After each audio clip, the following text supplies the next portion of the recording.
Ladies and gentlemen, members of the jury, members of the Roll the Tape film crew, time and time again,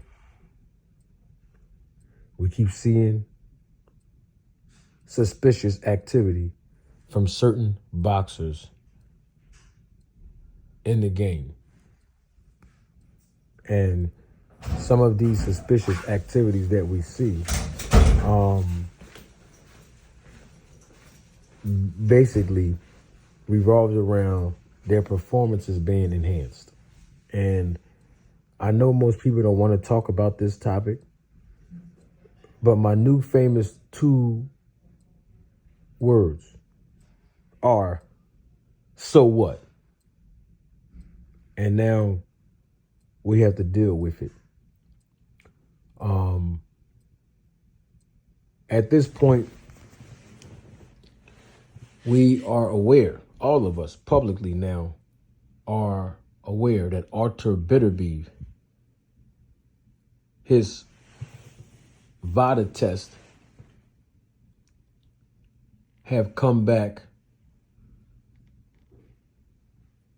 as findings of raised levels or levels over the threshold of HGH and testosterone.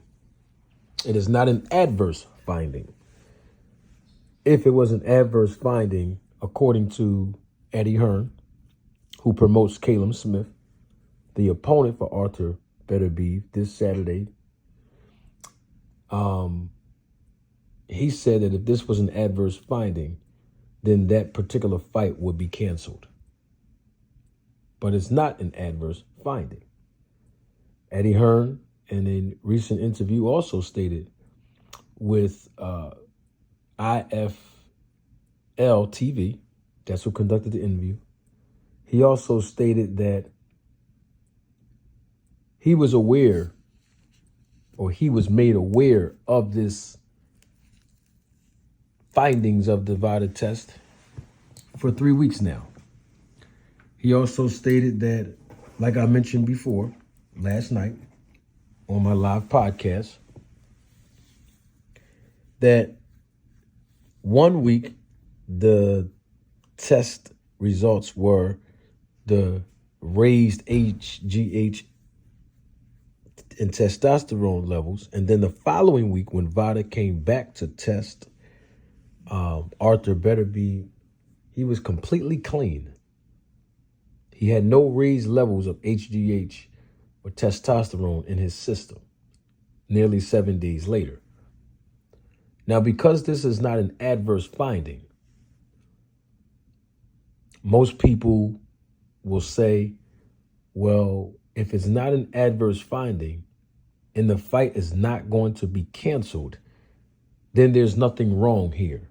There's nothing to see here. Keep it moving. Well, I have an issue with that because we know that if there's any raised levels of any banned substances in your system, that's a problem.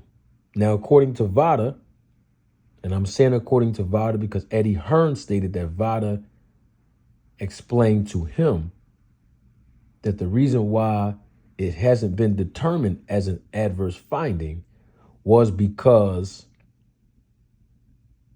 this can happen naturally.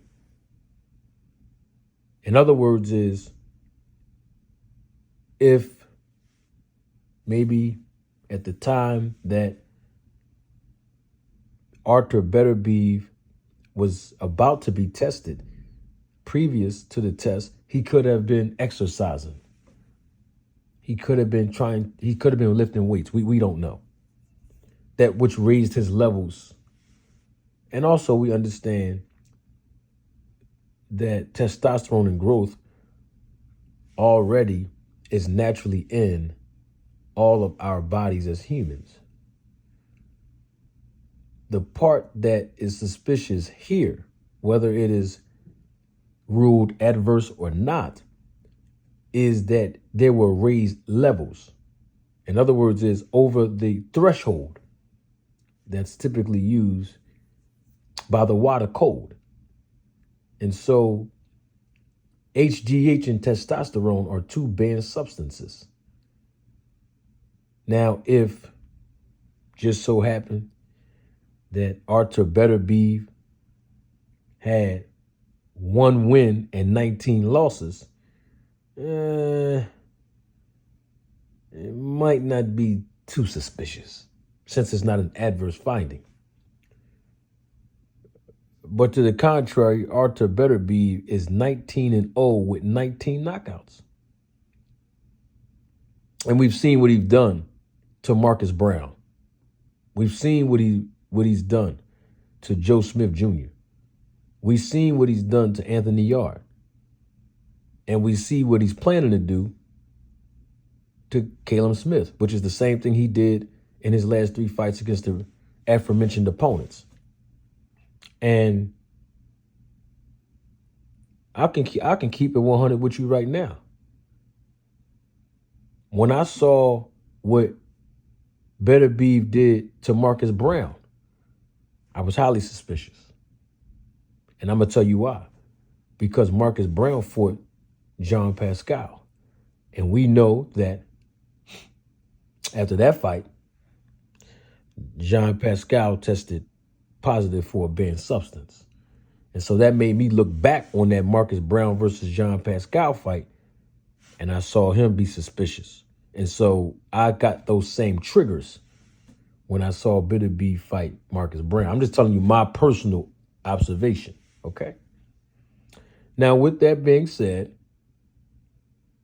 this is not a rush to judgment, but I am highly suspicious myself. Now, we know that Arthur Beterbiev is scheduled to fight this Saturday against Callum Smith, but if he wins this fight with against Callum Smith, his next fight, according to Eddie Hearn now, would be to fight Dmitry Bivol in Saudi Arabia. Okay, because he's already unified. You know what I mean? Light heavyweight champ of the world, Beterbiev is. So it will be for all the marbles. You see? So we got to deal with what's real. And we also have to deal with this in closing.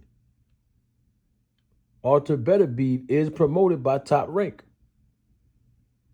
And with that being said, they are the leading promoters on this card. Okay? Now, according to what I asked Victor Conte, when he interviewed with me the first time, a couple of weeks ago, I asked the man,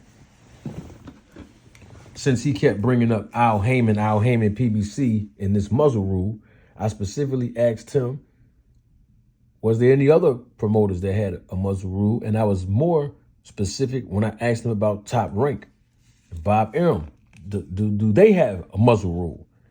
And initially in the first interview, he told me, yes, there is a muzzle rule that they have.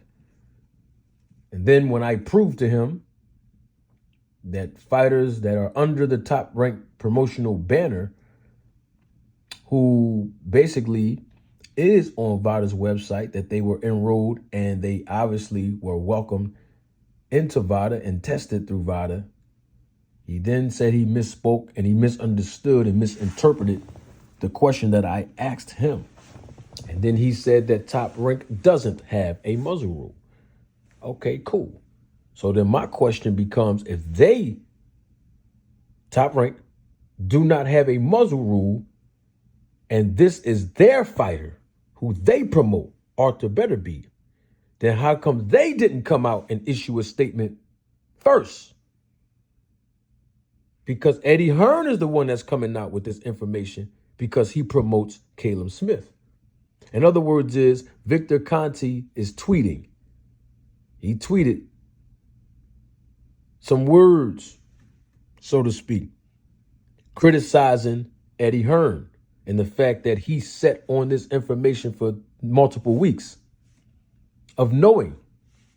And why is he speaking up now? That's what Victor Conte was basically saying in essence on Twitter. Now, what do Victor Conte have to do with this? Nothing at all. I guess this is one of his anti-doping advocacy moments.